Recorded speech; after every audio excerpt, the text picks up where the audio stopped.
Okay, it is feeding time for the worms, so I'm going to open the bin so that they can all go down prior to being fed. Taking the covers off.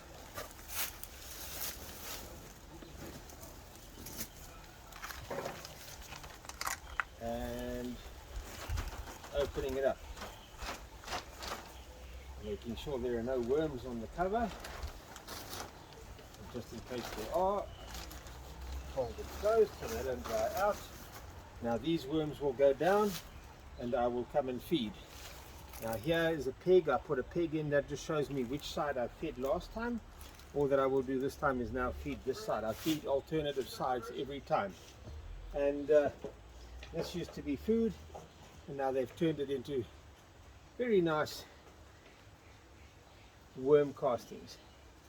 Now in these bins, because it's winter, I do give them some raw vegetable matter which breaks down slowly, so they have a longer feeding period. But basically they will go through 10 liters of feed in just over a week. I will be bringing the food any minute now.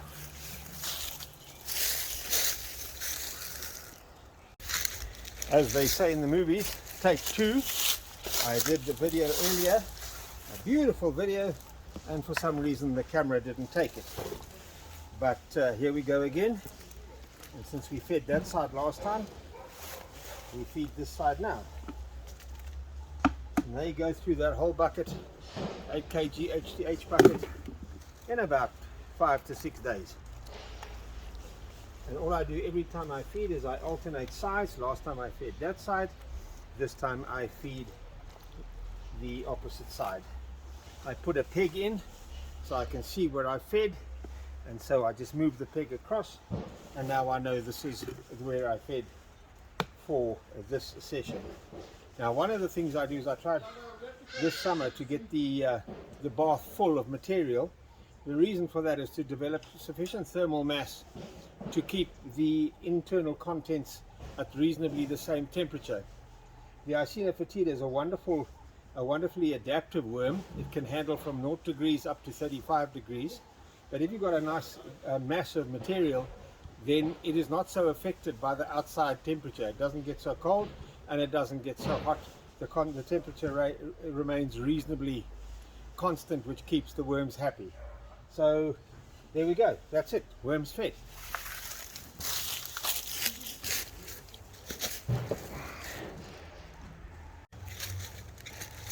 Right, now I want to just feed the other bin and then I'll close up here.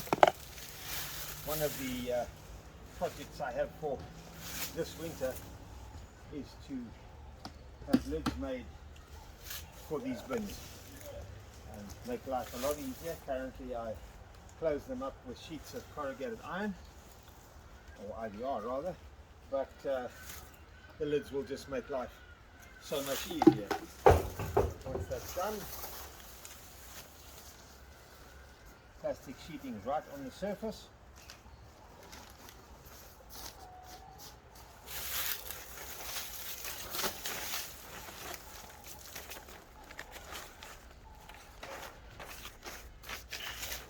Then over that we get this. This is this cloth is weed mat.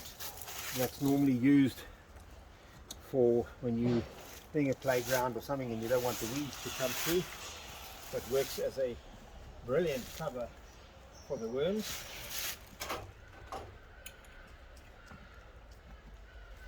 Just wedge it on.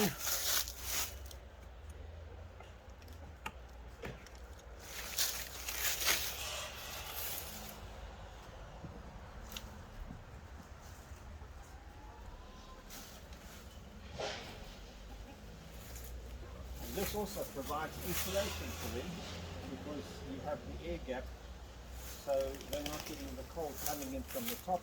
And now still on top of this we're going to be putting some a big sheet of corrugated iron, which I'm not going to do now, otherwise I'll knock the camera over. And that's it, and I can put them to bed for a week.